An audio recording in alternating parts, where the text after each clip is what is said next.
It's a brand new week on Jasiri, and we're starting this Monday with the stories shaping money, mobility, and dignity. First, we're going to tell you about a new product from one of the country's leading banks, what it promises and who it's really for.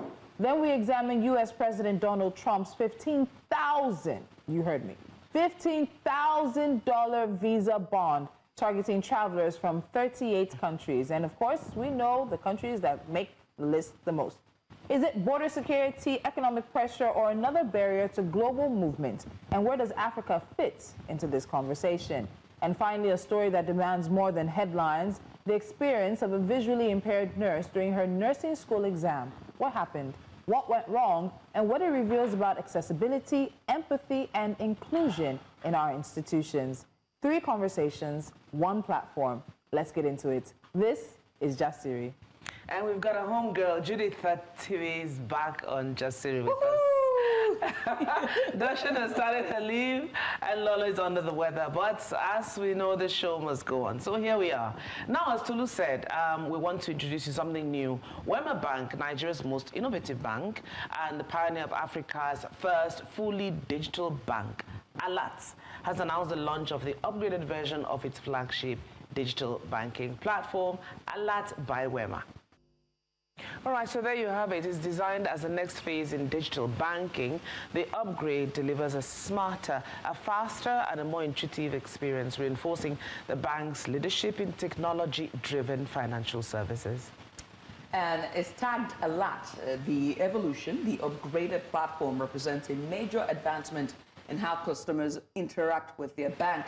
It also introduces intelligent features such as voice banking, known as SOAR, which allows customers to carry out banking activities with using natural voice commands, improving accessibility and reducing friction. Now, the platform also features tap and pay for quick and secure contactless transactions, as well as uptime prediction that enhances transparency as well as reliability and confidence around service availability. Now, together, these innovations are designed to simplify everyday banking while anticipating customer needs in real time. Now, since its launch in 2017, ALAT has transformed how Nigerians experience digital banking. With the upgraded version of ALAT, Wema Bank continues to strengthen its position as a digital-first institution, delivering innovative solutions that empower individuals and businesses to bank with confidence in an increasingly digital economy. Now let's find out more about SAW. Okay, SAW, let's be honest. Who are you supposed to be for me? I'm here to help you make better decisions. SAW, buy me data. Absolutely. Data purchased. SAW, transfer 100,000 naira to my savings account. Absolutely. SAW, I'd like to take a salary-based loan for my rent. Kindly hold on while I run a quick check. SAW, transfer my school fees to the school account. Absolutely, Cynthia. School fees paid. SAW, transfer money to my wife. Absolutely, Jacob. Transfer made with narrations. SAW, renew my cable TV subscription. Absolutely, Amanda. Subscription renewed. Hi, SAW. Hey, SAW. Hey, SAW. Hey, SAW. Hi, SAW. Hi, SAW. Hey, SAW. How can I help you today? Hey, SAW, can you play me my favorite song? Hey, SAW. Hey, SAW, can you tune Jasiri for me on my app? I like when banks think beyond like banking, like beyond a little bit beyond the financial sector, you know. It just makes you feel like, okay, you really want to be integrated into my full life, into all my activities. Yeah. I think it's also Wema, well, in all fairness, I don't have a Wema account, but my daughter has, and she hasn't. You know how you sometimes go to places and it's difficult for you to make transactions and all of that? I've never heard her say that. That, okay, listen, I find it difficult, okay, there's something going on with. It's one of those banks, they've been quiet, but also they've been effective. And it's amazing how banks like that are easily overlooked, because in the top 5 banks off the top of your head, they wouldn't be there. We all know the other... But then they're actually there on paper. Yeah, they're there in the data, I mean, all I find very interesting is you saying that your daughter, because oftentimes the misconception that they have about Wema Bank, maybe because of how long and how old that they are. It feels like it doesn't appeal to the younger generation. But I'm glad that you said that your daughter is a bona fide account holder with Wema Bank. But what I absolutely, I remember far back in 2018 when they used to run their apps on the radio. I was one of the voices that would read the ALAT hypes on radio back then. And so to see it evolve over the years and be an observer, it's quite interesting. So big shout outs to the guys there at Wema. But also, I love SOAR. Yeah. The reason for me saying this is because of inclusion and for persons living with disability. Most importantly, I mean, it could be issues with accessibility, movement, vision, hearing, or vision. You know, so having this is impressive, is innovative, is cutting edge, and also it's inclusive. And I think that I really hope that this just shows that you're not just thinking digital in sense of seamless payment, but also digital in terms of inclusion. Yeah. And I hope that every other banks, first tier, second tier, third tier banking are also thinking about this as well. This is impressive. But even if they think about it, somebody else is already ahead of them. Well, too late. We've got SOAR now. Honestly, I wouldn't have thought. It's a nice thing. And then everyone's busy these days. People are on the move a lot. So you won't have the time sometimes. Imagine people who are using glasses. You can't quickly flip out your glasses and say, okay, let me look at. You just say, SOAR, please do this for me. And get it done. And I like the fact that it's using the Nigerian, the normal Nigerian with the Nigerian accent. There's no phone or anything. What's your problem with No, I'm just saying that. Is that it? I'm just saying, SOAR, do it for me. Of course, Jacob, I'm on it right now. There's no, of course, Jacob, I'm on it I dislike you right now. Another is, I was looking at the benefits. One of them is besides the natural voice commands, which you're talking about, there's also the issue of transparency in terms of uptime transactions, right? That's very, very good, right? Because there's a particular bank, I don't want to mention names. No, let's leave that out. Let's leave that. We are focused on the positive that one bank is doing. No, Judith, let's not. We want people to get their flowers, so let's not give flowers. Let's not give flowers and do what is it? Rain on the other hand. Let's not do that. What I'm saying is that you make a transaction and it doesn't go through, and I have to call the bank to say that, oh, this doesn't go through. There's that transaction that's still pending that I wouldn't even know until maybe 2 days after someone calls me and says, oh, you said you made that transaction. You ended up not making it. So seeing this uptime, real-time transparency in terms of transaction, I think it's laudable and it's a welcome development. If not for anything, if you're one of those who have issues with that, then this is ALAT is for you. That's what I'm saying. All right. So one more time, let's get an idea of what's behind the new product from Wema Bank, and then we will be moving on. Let's introduce once again.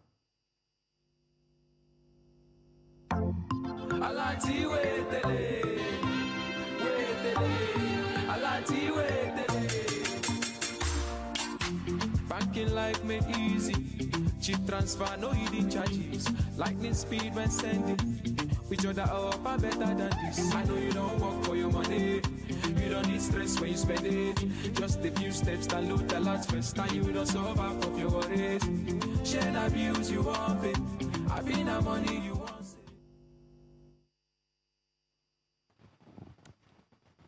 All right, ladies, so let's move on. Our next story takes us beyond Nigeria's borders to a major shift in U.S. visa policy that's set to affect travelers from 38 countries, especially several here on the continent of Africa. Under a new directive from the Trump administration, passport holders from these 38 nations will soon be forced to post a refundable bond of up to $15,000 as a condition for applying for a U.S. visitor's visa, a move intended to curb visa overstays, but one that critics say could put travel out of reach for ordinary citizens and further strangle connections between families and people. Importantly, paying this bond does not guarantee a visa will be granted to you, and applicants will face additional requirements like in-person interviews, disclosure of media activity, and restricted entry points into the United States. With that, let's bring in our senior international correspondent, Afia Hagen, to break down what this means for travelers, diplomats, and global mobility. If you're first time we're seeing you this year, it's not too late to say Happy New Year. Happy New Year to you. Happy New Year. Happy New Year to you, Afia. It's good to see you again. Let's just get started. And just before we get into our questions for today, I do have to say that for our viewers at home, that you can also join the conversation, and you can do that via our WhatsApp number. The numbers are now on the screen. It's 3 plus 234 705 500 12 12. You can see the numbers there on your screen. You can send us a WhatsApp message to get into the discussion. So let's now. What we know for a fact is about this 15,000 US dollars US bond and other conversations which we're going to get on later on. But Afia, let's start with this that's on the table. Can you walk us through the core of this policy change, and how did we get to a position where travelers, whether for tourism's sake, are being asked to pay up to $15,000 before even getting a US visa interview? Well, this applies to B1, B2 visas. So you're looking at some business, tourist visas, medical visas. And basically, this is a program that was actually rolled out in August of last year to a selected number of countries. And the premise is that you have to pay a bond. So it can be $5,000, $10,000, up to $15,000 when you apply for your visa. And that's tied to the visa issuance and compliance. This list has now grown to 38 countries from January the 1st. So if we think about it, it's like a security deposit. That's how the US government are selling it. If you comply with the visa terms, if you depart on time, if you stay within the visa terms that were given to you when your visa was issued, then you will get the bond back. If you overstay or you violate those terms, then that bond is forfeited. Now, it's worth remembering, first of all, that even if you pay this bond up to $15,000, you are not guaranteed to get this visa. And it doesn't apply to everyone, everywhere. And people will be assessed for it on a case-by-case basis. So you said, how did we get here? So August, the State Department decided that they want to launch this 12-month pilot scheme, which allows consular offices to basically require this bond for certain B1 and B2 applicants. So like I said, business, tourist, medical visas. And in January, the US widened this program to more countries, 38 countries, most of them on the continent of Africa. Now, the bond is tied to the visa at decision stage. The amount is determined at your interview. So you might go to the interview, they look through your paperwork and they decide, okay, we're going to put a bond of $10,000 on your visa application. Then your application goes through. If you get your visa application and if you stay within those terms, apparently that bond is refunded to you. We don't know how long it will take for that visa bond to be refunded. If it will take weeks, months, or even years. There is no timeline on that. If you do not get your visa, so if you put in the application, you pay your bond, but you're refused anyway, we're told also that you will get that bond refunded. But again, there's no timeline for how long that refund could take. See, Afia, as you're talking, I'm just thinking about the logistics or the movements in terms of trying to make this happen. And you already said who is most affected. It's a list of 38 countries, but right now, 24 of them, I just wanted to say that very loudly, 24 of them are African. How many was it, Tolu? I'm not sure. It's so, yeah, 24 of them are affected. Right. Now, what patterns do we see in the geographical or in the spread of this particular, or maybe even economic profiles of the affected countries, particularly the 24 African countries on the list and some of the other countries on the list, which include Venezuela, which we know, of course, what President Trump has recently done in regards to what's happening in Venezuela. Yeah, absolutely. You're right in saying 24 of those countries are on the African continent. All the countries are lower to middle income countries. So let's just put that in plain terms. It's countries where people don't necessarily have $5,000, $10,000 or $15,000 in cash to add to their visa application as a bond. And let's be real, the visa application itself is a few $1,000s. You have to prove that you have another few $1,000s or pounds or whatever in your bank account as well. And as well as paying that bond, there's a lot of people who literally just will not have that amount of cash, spare cash lying around. And also it means that people who are going for short trips, maybe for a cultural exchange or, you know, a short-term business trip, or a freelancer or something that's been asked to come to America to do something very quickly, how do you find that, you know, up to $15,000? It's not something that you may just have spare lying around, or not something you can borrow either. This is targeted at lower and middle income countries, most certainly, where people may not have that kind of money that they can put down for this bond. It's very, very targeted. I just want to say, if you look at the list of the countries, the people there all seem to, the list has people that have some level of melanin in their skin. some level of melanin. We know our African brothers and sisters. Well, if you look at the non-African countries, there's just a touch of melanin. Brown people. You know, brown. I'm curious, Afia. First of all, when I was going through the list, I didn't see Cameroon in there. Don't know whether it was omitted by error or by design. But my interest, my curiosity would be, what do you think the rationale is behind Washington giving this move or putting this move forward? Is this really about tackling visa overstays, as officials claim? Or do you think there are deeper diplomatic, security, or even economic motivations at play?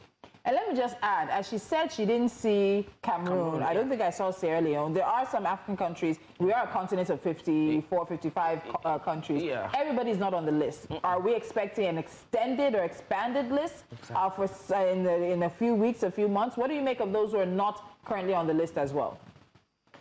That's such a good question, because when I was examining the list myself, there's countries that perhaps I expected to be on there, perhaps like Cameroon and Sierra Leone, like you said, that I thought maybe might make it onto the list that didn't. And then there's countries that are on the list, like Fiji, which is, you know, a relatively peaceful country that is on the list. You asked me about what's the rationale or the rhyme or reason behind Washington. I can't tell you that. They can't tell you that themselves. Look, there is no rationale, there is no rhyme or reason behind it, because if this was genuinely about security concerns, then there's certain countries that should be on the list that aren't, and there's countries that are on the list that shouldn't be. So I don't think we can genuinely say it's about security concerns. Is this about a visa overstaying? Perhaps. You know, perhaps that is the rationale behind it. That's what Washington would like to tell us. It's about reducing visa overstays and improve compliance by people having to put skin in the game, right? People having to put down this deposit. It's a deterrent for people. It's a deterrent against certain countries applying to even step foot in the United States. And like you so rightly said, Tolu, it is countries with black and brown people. Let's just say it like it is. Let's say the quiet part out loud. This is almost an outright ban on countries that have black and brown residents coming to the United States. Is this about security and vetting? Like I said, perhaps, but also not really, because you have countries that are not on the list that perhaps should be, countries that are on the list that perhaps shouldn't be. And then you've got some countries that might be on the list for diplomatic reasons, for pressure to be put on them. Perhaps that's part of the rationale as well. But I think what we can say confidently is that there is no rhyme or reason or logic to this list. All right. As we're talking about rhyme and reason, it's also very interesting. Let's put Nigeria on the map there, or just highlight Nigeria and the fact that this is a country that the U.S. president has deemed a country of particular concern, also sent airstrikes around the Christmas and, protecting Christians, and also sending a second warning to the government of Nigeria, saying that they're protecting Christians. And so it begs to ask the question, why put a bond on that country if you are very concerned about the Christians that are having genocide? Well, Afia, we have to put a pause here. Let's go on a short break, shall we? When we return, we'll look at the cost of this $15,000 bond when it comes to businesses, families, travelers, and students as well. After the break, stay with us.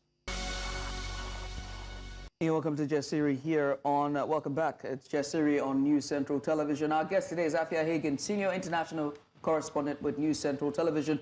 We're dissecting the $15,000 visa bond that has now been put on 38 countries, including Nigeria, Fiji, Vanuatu, and some other countries as well.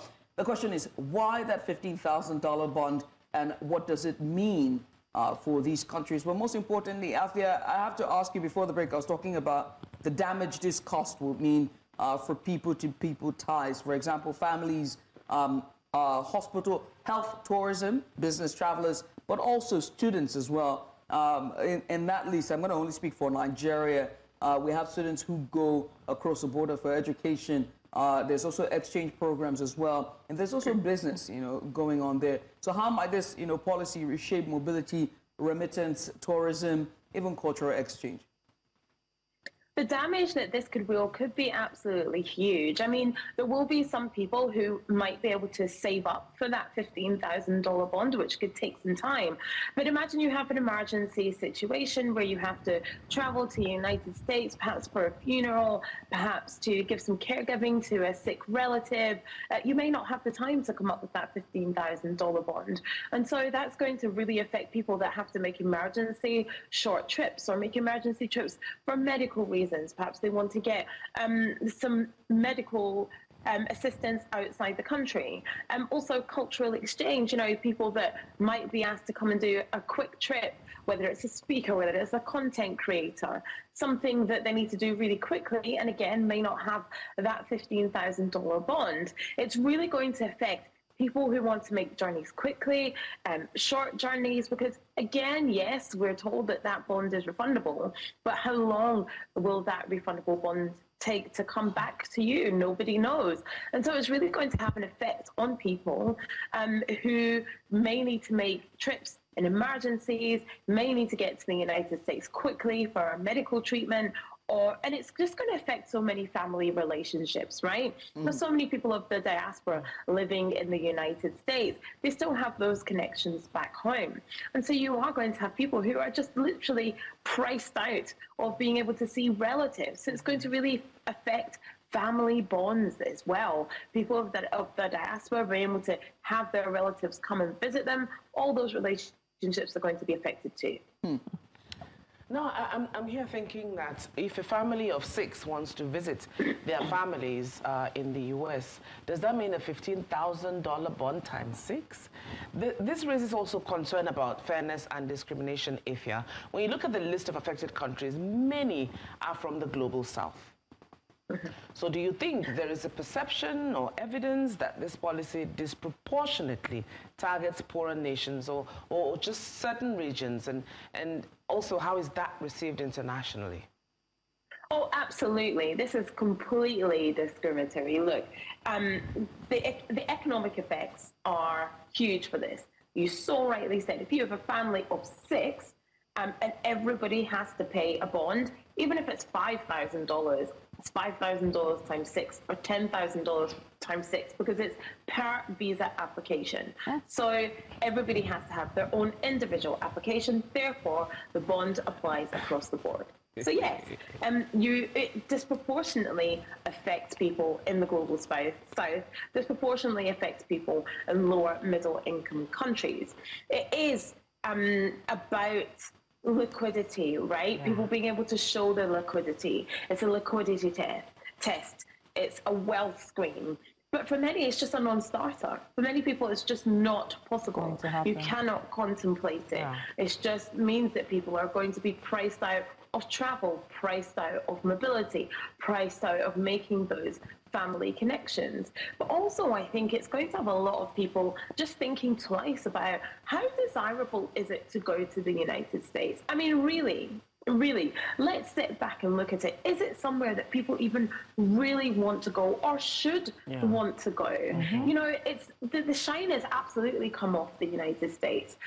40, 50 years ago, it was the land of milk and honey where money grew on trees and the pavements were paved with gold and everything was fabulous and amazing. And it was the pinnacle of the world. We looked to the United States for culture, for music, for fashion, for sport. Everything that's great in life came out of the United States. It's absolutely not that anymore. And I think that people need to realize that actually maybe the United States isn't a desirable tourist destination.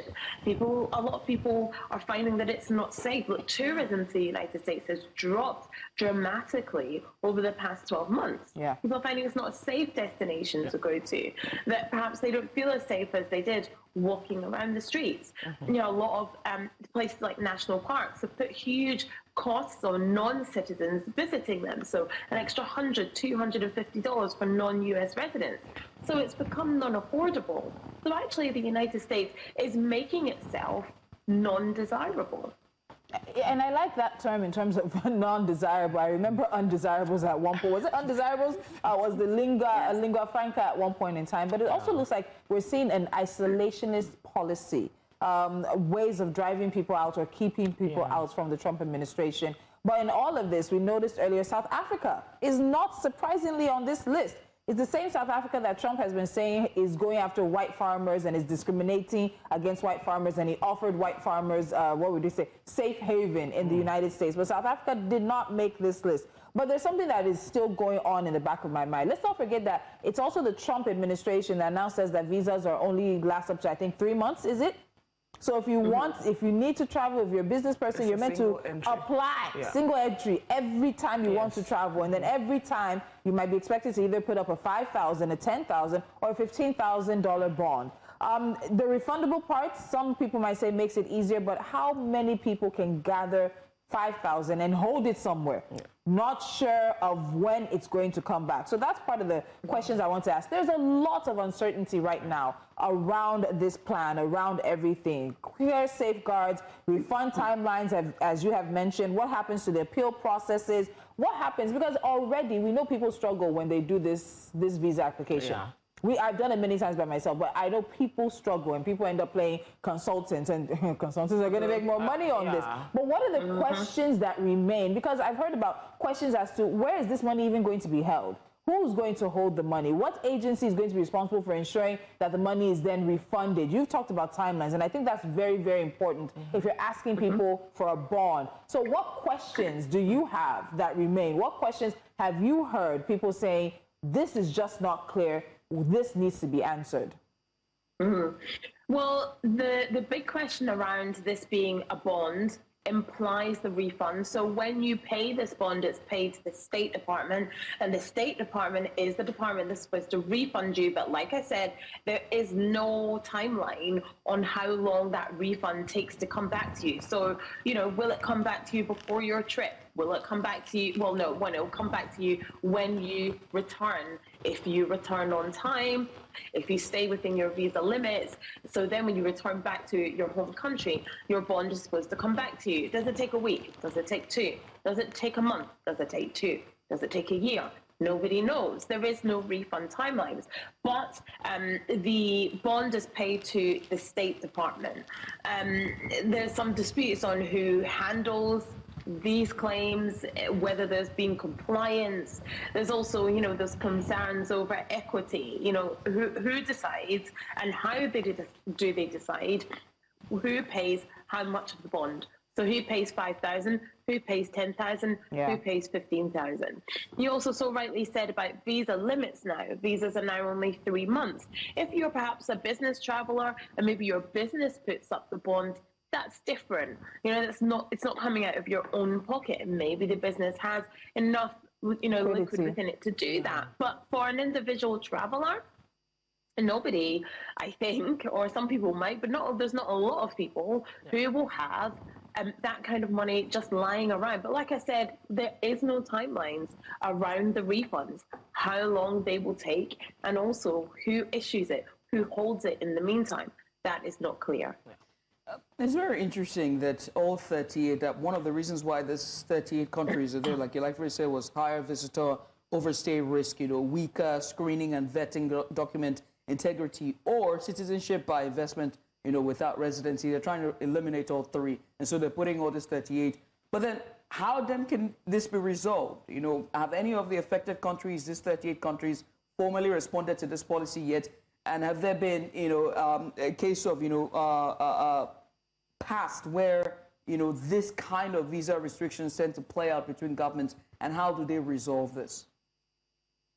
Well, the governments that have been affected, there's notes of official concern coming from those governments, but there has been no actions publicly. But it doesn't mean that behind the scenes there's perhaps not quiet diplomacy going on, perhaps negotiations between governments, between embassies of how the bonds can be reduced or taken away altogether.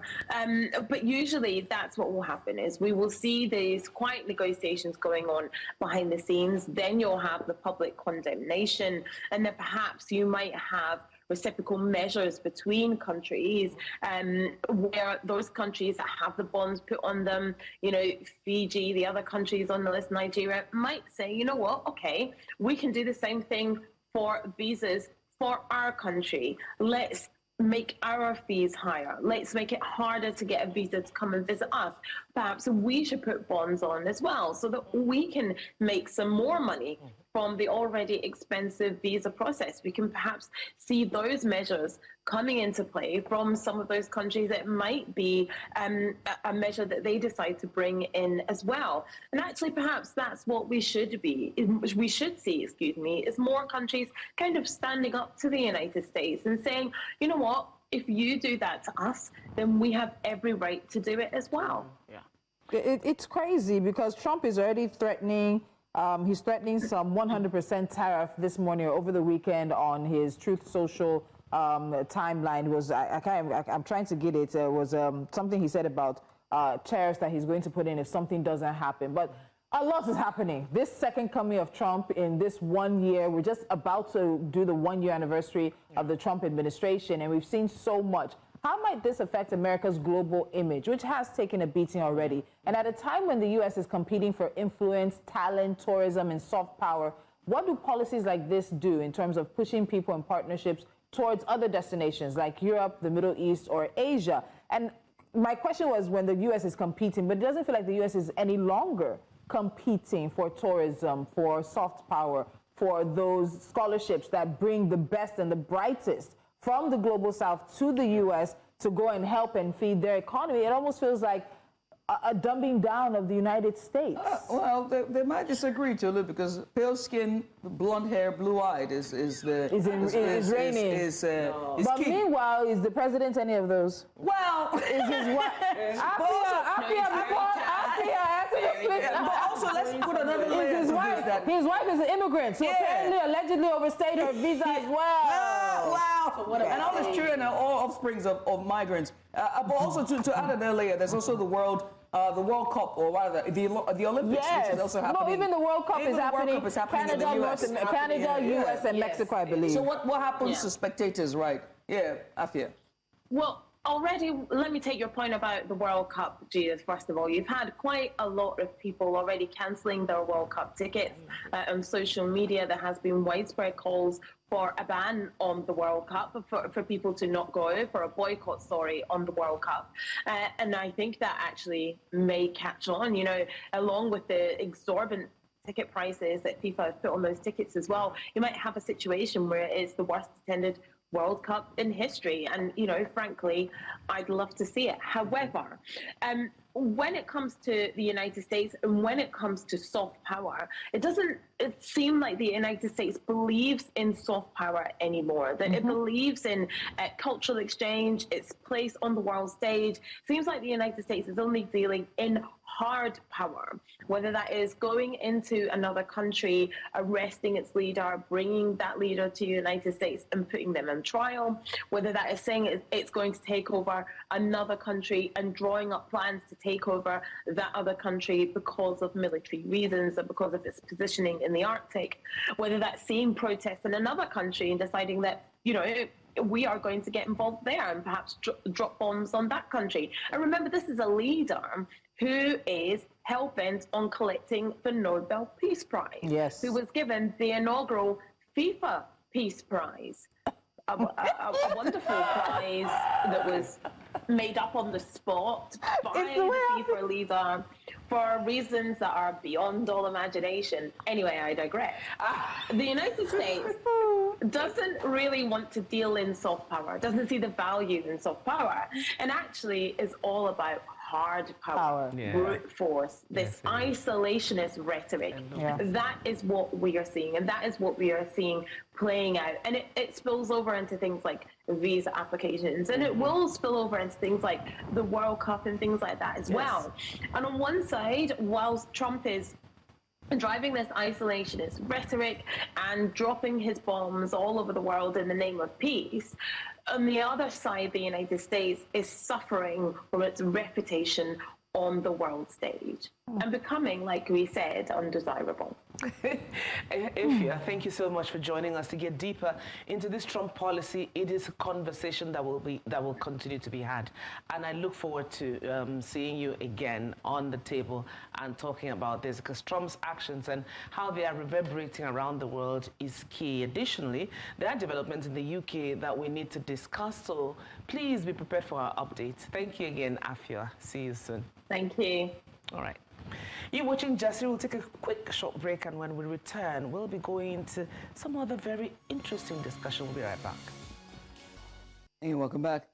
Now imagine preparing for months for an exam that could shape your future or has the power of shaping your future, and doing everything right, from following due process to paying the fees, showing up, only to be told that there's nothing we can do for you. Our next story shines a spotlight on access, dignity and inclusion in Nigeria's education and health training systems. Registered nurse Uchechukwu Moejekwe was diagnosed with optic nerve atrophy, a condition that affects her vision, in 2024. But that diagnosis didn't stop her from pursuing her dream of post-basic training in psychiatric and mental health nursing. And she applied to the School of Psychiatry and Mental Health Nursing at the Federal Neuropsychiatric Hospital in Enugu State. Now, despite formally requesting accommodations like bold print papers, extra time, or a reader, she was dismissed, mocked, and ultimately denied the chance to sit the examination because her school refused her reasonable support. And she joins us live now. Uchechukwu, first of all, thank you so much for joining us. I appreciate you for coming on. This is a very timely and important discussion, and thank you for taking out the time to join us, Kat. All right, Uche, so straight into it. You were very open about your condition before the exam. Can you explain optic nerve atrophy in simple terms and how it affects your daily life? Hi, good morning. Good morning.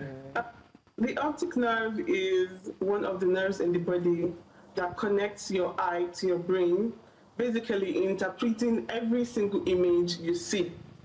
Then when an atrophy occurs, there is a degeneration or breaking down of that nerve. And sadly, it is one of the nerves in the body that does not regenerate when it is broken down.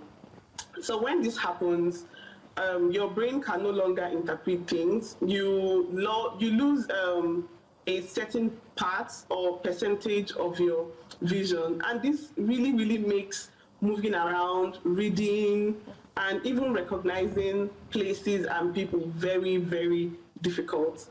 And so far, sadly, there has not been any cure for this medical condition.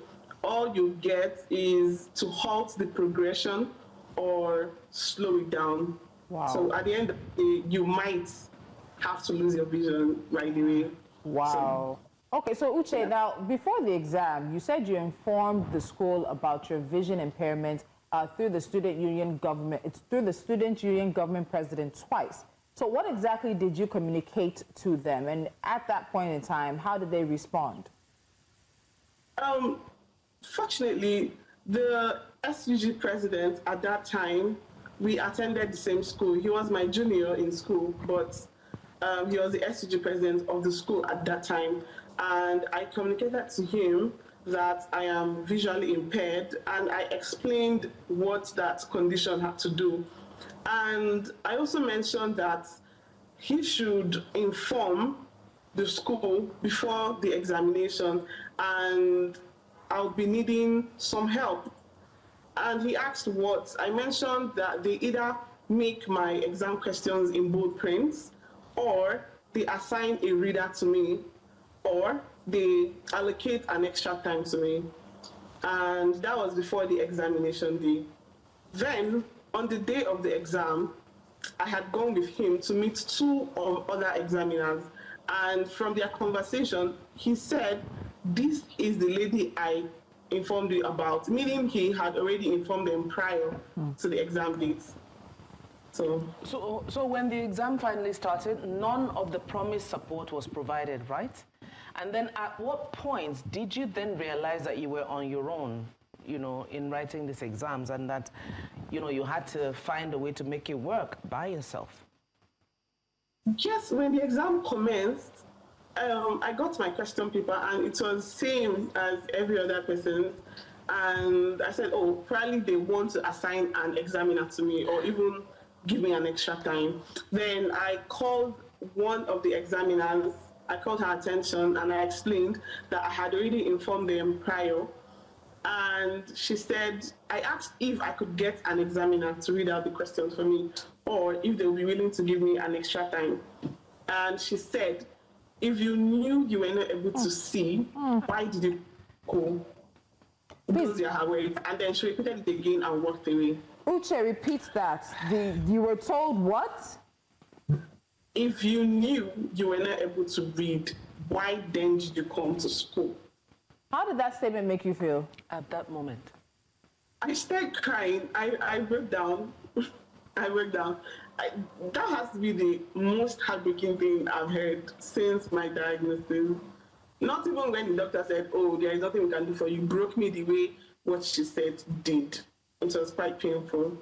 Uche, we have to take a quick break. We'll pick up on this because she wasn't the only one who made a very unempathetic, uneducated comment to you in regards to this. And we'll pick up the conversation in just a moment. Stay with us.